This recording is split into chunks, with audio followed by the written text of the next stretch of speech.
C'est bon. CoMiDe Conference, Bridging the Gap, International Conference about Migration and Development on 23rd and 24th January 2012.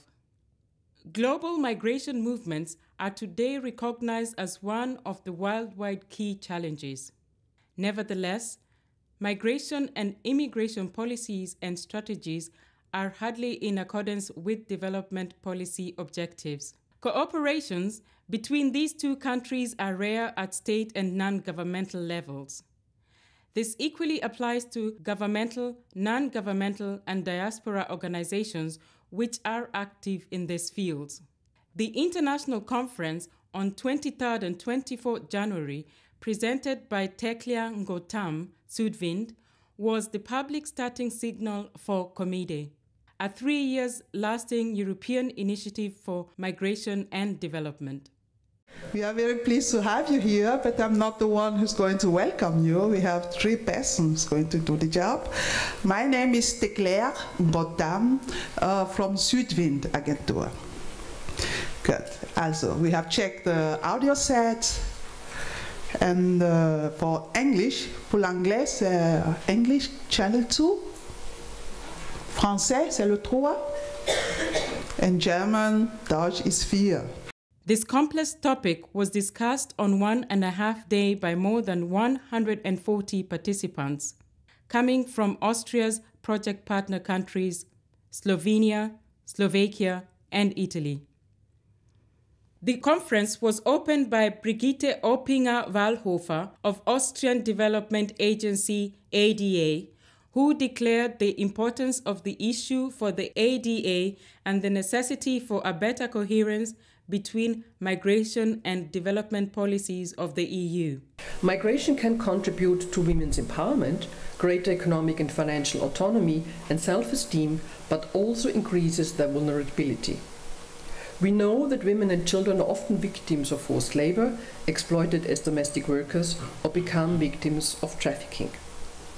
The Austrian Development Corporation has therefore a long history in supporting projects that aim at combating trafficking in human beings, such as, for example, in Albania, in Serbia, in Bosnia and Herzegovina, and it's also involved in supporting regional strategies of the Economic Community of West African States, the ECOWAS, to combat organized crime in Sierra Leone, Liberia, as well as in South African region. Another initiative takes currently place in Nepal, where female migrants are supported in choosing safe ways of labor migration to the Gulf states and get informed about their rights as migrants. Unfortunately, the financial crisis, coupled with rising levels of unemployment, has led to increasingly anti-immigration sentiments in many societies. It has raised the danger of exclusion, discrimination and violence against migrants. Especially the recent developments in North Africa have shown how vulnerable migrants can be. Integration and awareness raising is therefore crucial, and I am proud that the awarded joint initiative Kenako Africa, carried out by the Austrian Development Agency, the VEDC and the African Network Platform, sparked interest from all over Austria and helped establishing a diverse picture of Africa in Austrian society, one differing from stereotypes, prejudices and racism.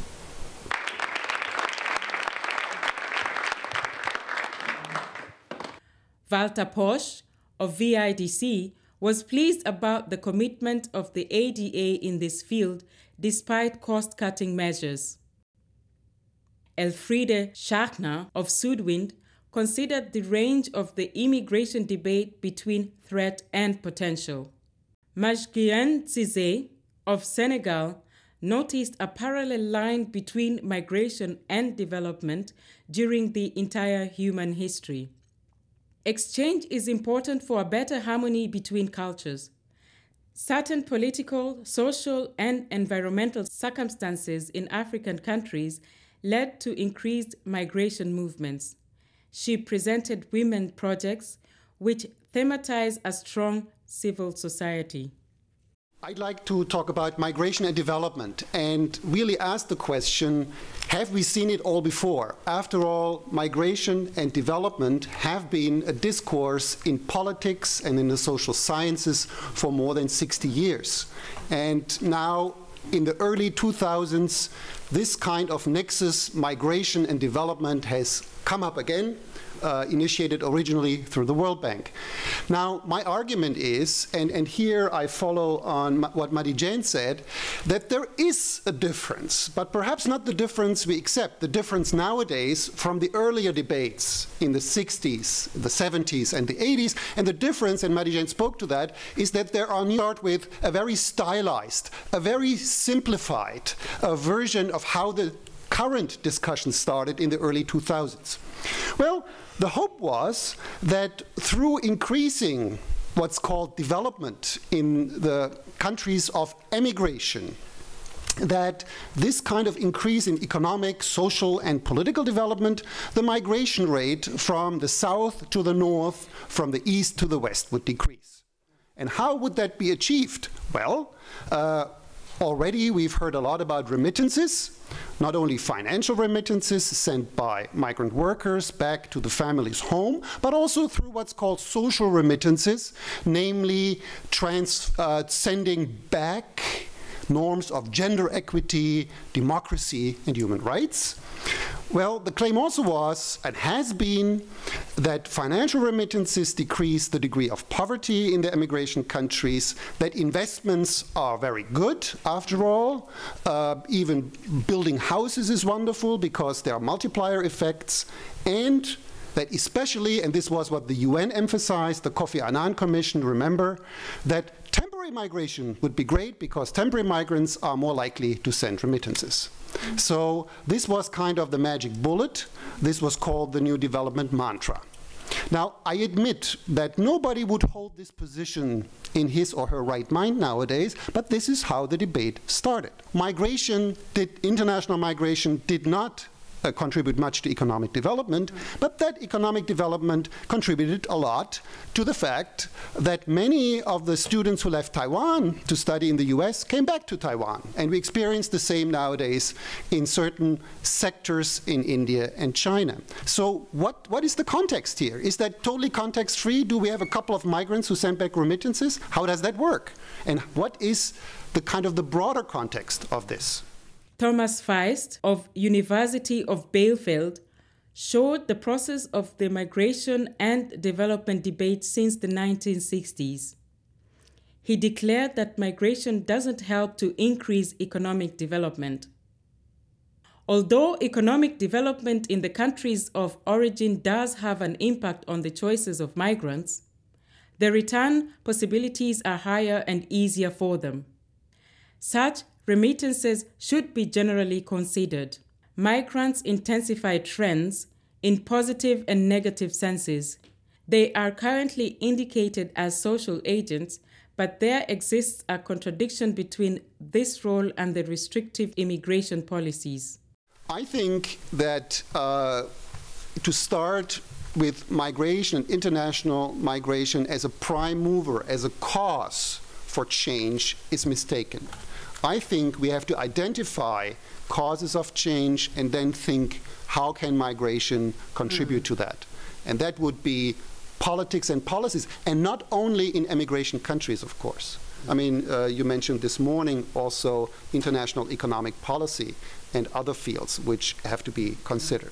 So I think, to put it somewhat provocatively, development, and here I mean development in the sense of addressing global social inequalities, drives migration, not vice versa.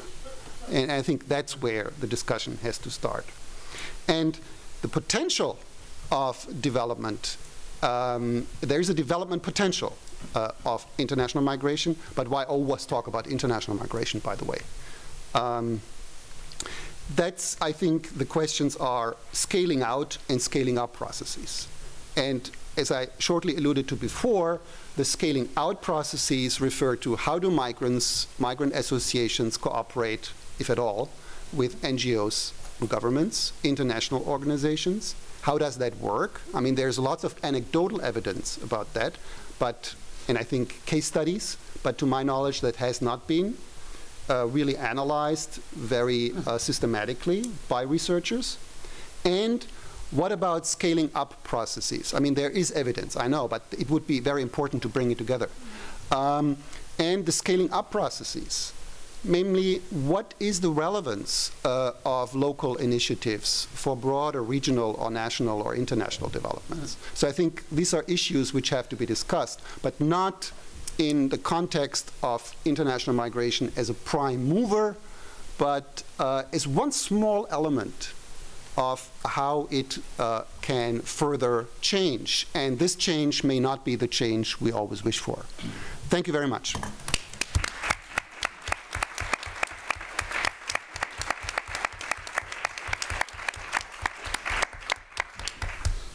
Gabriel Karamarix from the Ministry of Foreign Affairs described the work of the United Nations Agency in the field of migration. Tanja Dedovic of International Organization of Migration declared the activities of IOM, which was originally established for the need of European refugees. Marian Hu of Slovenian Global Action, SLOGA, spoke about the situation in Slovenia and the problems of partners about their visa process in the course of exchange programs in Europe. Mignane Diouf of Senegal emphasized that migration is a human right. Many people see no other choice than to migrate to Europe. Governments in African countries primarily have the duty to create and provide scopes and opportunities for the population. But she also described that many difficult economic conditions were partly caused by European policies and strategies. Drought and overfishing in Senegal were caused by Western models of monocultures and EU fishing fleets. Alex Assedeur of Department of Geography and Center for Migration Studies, University of Ghana, described Ghana's emigration and immigration movements. He declared that migration is often informal and so inadequately documented. Ghanaians travel these days mainly to Europe and to the US. Therefore, the remittances from migrants increase, which is especially noticeable in the residential sector. Immigration to Ghana can also be observed. In 1960, 12% of the population was not originally from Ghana. Alex Assedeur stated that in Ghana doesn't exist a comprehensive migration policy and only a weakly developed institutional framework. This can be seen when observing the insufficient data situation. Cooperations at national and international levels are urgently needed. Migration has attracted a lot of apprehensions in the future. People were quite unsure as to the sort of benefits that it brought about. So we heard about brain drain in the initial setting. People said that countries will lose a lot of their people to other countries, and therefore, if these people have been trained with the taxpayers' money in terms of developing countries, that was something that was quite a setback to development, because you have spent your scanty financial resources to train people like doctors, and immediately after they have qualified, then they move out. So we thought that the brains were being lost, and that was how the term brain drain came about. But later on, the issue of brain gain also came into focus, because thought that there were some positive effects of migration in terms of remittances and others. Then in recent times, because of transnationalism and all this, people are talking about brain circulation and those things, because people are just going round. They live here, they come round, deposit some knowledge that they have acquired, they go back and then move to other places. And ultimately, it is the country of their birth that benefits. So that is the reason why most societies and places have acknowledged the beneficial effects of migration. Nadja Schuster and Marlene Koch of VIDC presented their study, European Good Practice Examples of Migration and Development Initiatives, with a particular focus on diaspora engagement, which is part of the project CoMiDe. They showed the 9 initiatives by examples.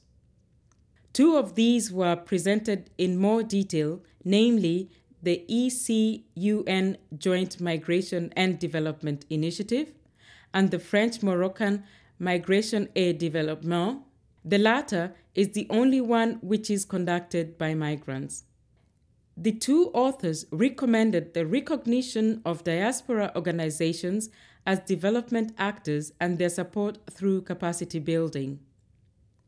Transfer of knowledge and awareness raising were also considered as very important. There is a strong need for an open and dynamic definition of development. Andrea Riester of German Organization for International Cooperation GIZ showed a pilot GIZ program existing since 2007 which supports migrant-led associations. Alexis Nshinyimana Neuberg of Africa Network Platform AVP criticized the funding conditions, especially the high proportion of own funds. Due to them, it is nearly impossible for diaspora organizations to make use of fundings. Neuberg also stressed the importance of the transfer of know-how. He also presented the project Kenako, which was implemented in 2010 at the time of the Football World Cup in South Africa. The aim of the project was to make the African continent approachable for the wider public in Austria. In the course of Kenako, migrant and development organizations in Austria were working together for the first time. Bernardo Venturi of University of Bologna emphasized the important role of local authorities. A human rights-based approach is crucial in order to avoid paternalism. After these inputs, 3 workshops were held about the issues: Southern Perspective on Migration and Development, Diaspora Engagement in Development Cooperation, and Public Authorities' Role in Migration and Development. In the workshops, concrete claims were formulated. From these first brainstorming sessions, the following activities were summarized. They are an absolute prerequisite for a better coherence in the fields of migration and development. A new definition of development has to be made, importantly in consultation with Southern views. The recipients should have the right to determine their own definition of life quality. NGOs and diasporas have to work together systematically and structurally. Public authorities have to support campaigns and initiatives which have the aim to establish coherence between migration and development. This can be made through appropriate immigration and residence laws and by confessing publicly the production of these coherence. CoMiDe will further enhance the demands and claims in accordance with all actors. It will also pursue strategies that bring about a wider notification and acceptance of the need for better coherence between migration and development policies. Further, workshops with all actors and decision makers will be conducted and panel discussions and an exhibition will be organized.